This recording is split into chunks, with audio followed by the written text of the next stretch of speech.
Alhamdulillah, segala puji dan syukur kita ucapkan atas segala nikmat yang Allah berikan kepada kita.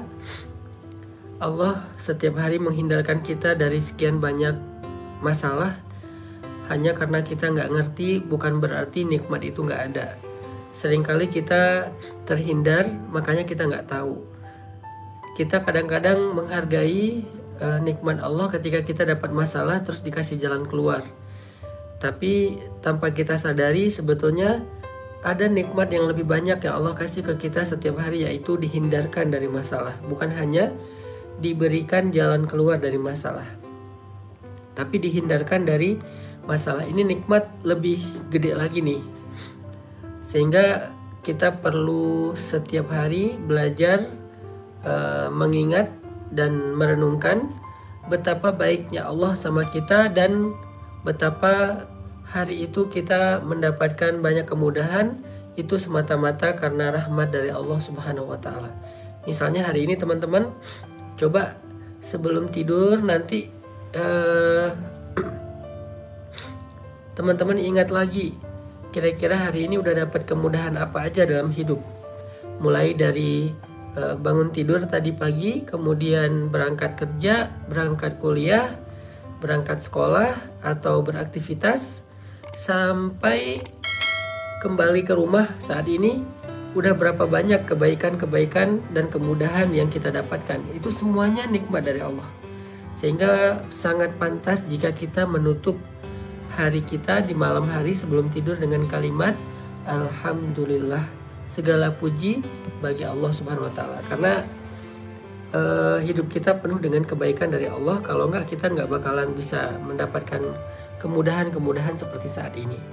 Malam ini kita akan melanjutkan pembahasan tentang Al-Malik, salah satu di antara Asmaullahil Husna, yaitu Al-Malik. Lalu kira-kira apa makna dari kata Malik ini? Malik ini memiliki makna yang pertama adalah yang memiliki, yang kedua adalah yang berkuasa. Tetapi khusus untuk Allah, kalimat Malik atau Malik atau Malik itu mengandung semua makna kekuasaan. Jadi Allah itu tidak relatif. Ada orang yang punya sesuatu tetapi dia tidak berkuasa. Ada yang berkuasa terhadap sesuatu tapi tidak memiliki. Maka itulah relativitas dari kata Malik apabila dilekatkan kepada makhluk. Berbeda dengan kata Malik yang dilekatkan kepada Allah sebagai nama-nama Allah. Makanya Allah punya nama Malik itu punya cakupan makna yang jauh lebih luas. Dia nggak relatif seperti kepada manusia, tetapi Allah itu absolut. Sehingga dari sini kita dapat sebuah pelajaran bahwa kepemilikan manusia itu sifatnya relatif. Kekuasaan manusia itu sifatnya relatif. Ada orang yang punya sesuatu tetapi tidak bisa ngapa-ngapain. Ada orang yang bisa ngapa-ngapain dengan sesuatu tetapi dia nggak memiliki. Lalu pelajaran iman apa yang kita dapatkan dari poin pertama ini? Dari poin ketika kita memahami makna Malik kepada makhluk dan Malik kepada Allah. Apa poin pelajaran iman yang kita dapat dari sini? Dari poin pertama ini, pelajaran iman yang kita dapat teman-teman adalah bahwa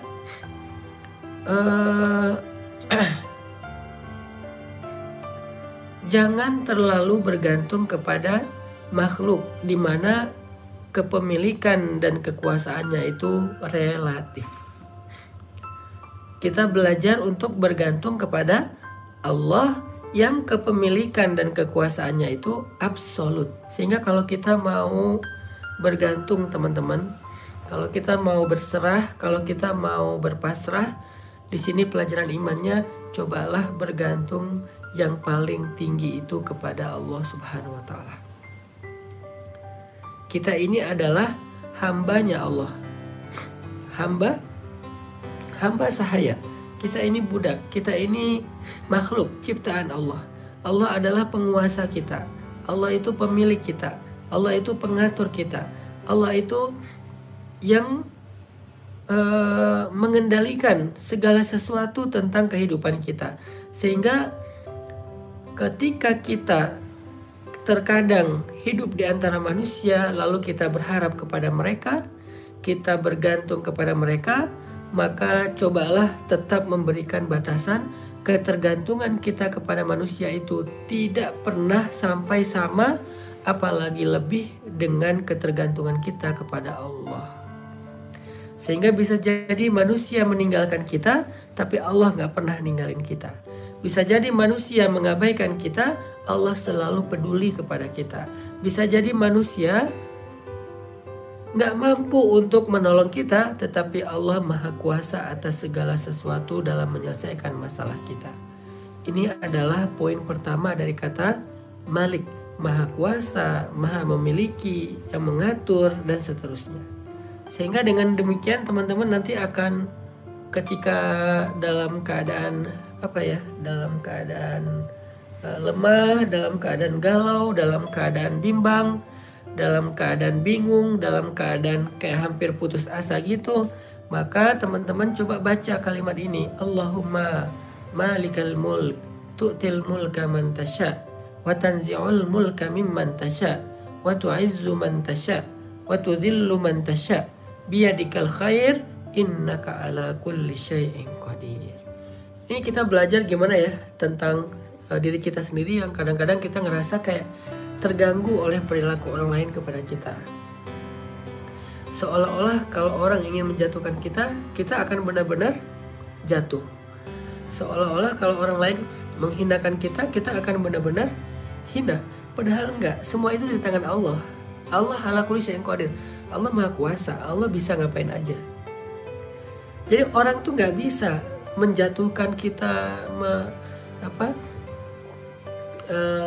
menghinakan kita tuh nggak bisa. Karena orang itu nggak berkuasa, dia relatif. Allah yang bisa menghinakan dan merendahkan seseorang. Terus kenapa ada orang yang dicelakai oleh manusia terus dia celaka?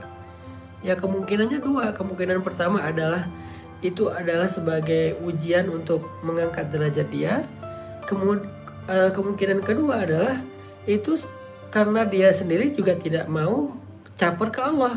Dia tuh nggak percaya sama kebesaran Allah, sehingga ya Allah nggak terlibat dalam masalah dia. Coba kalau dia caper ke Allah, coba kalau dia koneksinya itu ke langit, coba kalau dia pakai iman, coba kalau dia memperbaiki amal solihnya dengan ya tadi cari perhatian, caper-caperan kepada Allah. Allah nggak akan ngebiarin kok dia dihinakan atau direndahkan, nggak dibiarin sama Allah. Dan kalau Allah nggak membiarkan seseorang dihina atau direndahkan oleh makhluknya, maka nggak ada satupun yang bisa melakukan itu kepada dia. Ini cara Allah memuliakan siapa yang dia kehendaki. Itu makna wa tu'izzu man tasya wa tudhillu man tasya. Karena di tangan Allah lah mulk.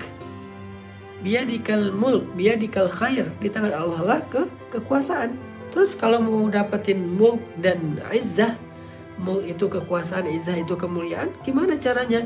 Caper-caperanlah kepada yang ala kulli syai'in qadir, yang absolut. Caper-caperanlah kepada malikal mulk, pemilik segala kekuasaan dan kerajaan. Caper-caperlah kepada biyadikal khair, yang di tangannya ada segala kebaikan. Caper-caperlah kepada dia. Siapa dia? Allah. Gimana cara caper kepada dia? Mulai dengan istighfar dan taubat. Lanjutkan dengan melakukan kewajiban-kewajiban.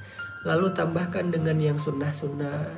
Lalu tambahkan dengan membantu orang lain. Lalu tambahkan dengan mengambil peran dalam dakwah. Itu Allah perhatian banget. Bukankah Allah mengatakan innallaha yuhibbut tawwabin? Allah suka, Allah mencintai hamba-hamba yang bertaubat. Bukan hanya Allah perhatian sama dia, bahkan Allah mencintai dia. Setelah Allah mencintai dia, Allah gak mungkin ngebiarin hamba yang dia cintai itu disakiti oleh orang lain. Gak mungkin. Sama kayak kita mencintai manusia, mencintai pasangan, mencintai anak. Mungkin gak kita ngebiarin orang yang kita cintai itu disakitin oleh orang lain? Gak mungkin.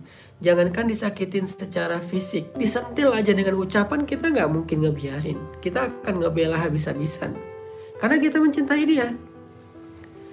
Dan Allah itu lebih daripada kita dalam memperlakukan hamba-hambanya. Begitulah cara Allah mengangkat derajat seseorang jika Allah berkehendak. Meskipun manusia berkali-kali ingin menjatuhkannya, begitu juga kita. Itu poin malam ini yang kita bisa belajar teman-teman ya, dari kata-kata Malikal Mulk, pemilik segala kekuasaan atau kerajaan, dari nama Allah Al-Malik. Jadi kita belajar satu hal aja dulu malam ini, belajar iman. Kita percaya bahwa segala kerajaan, kekuasaan, kemuliaan, kehinaan, jabatan, karir, itu semuanya di tangan Allah secara absolut. Karena kekuasaan dan kemuliaan itu ada di tangan Allah, maka yuk kita sama-sama bergantung kepada Allah dengan cara caper-caperan kepada Allah SWT.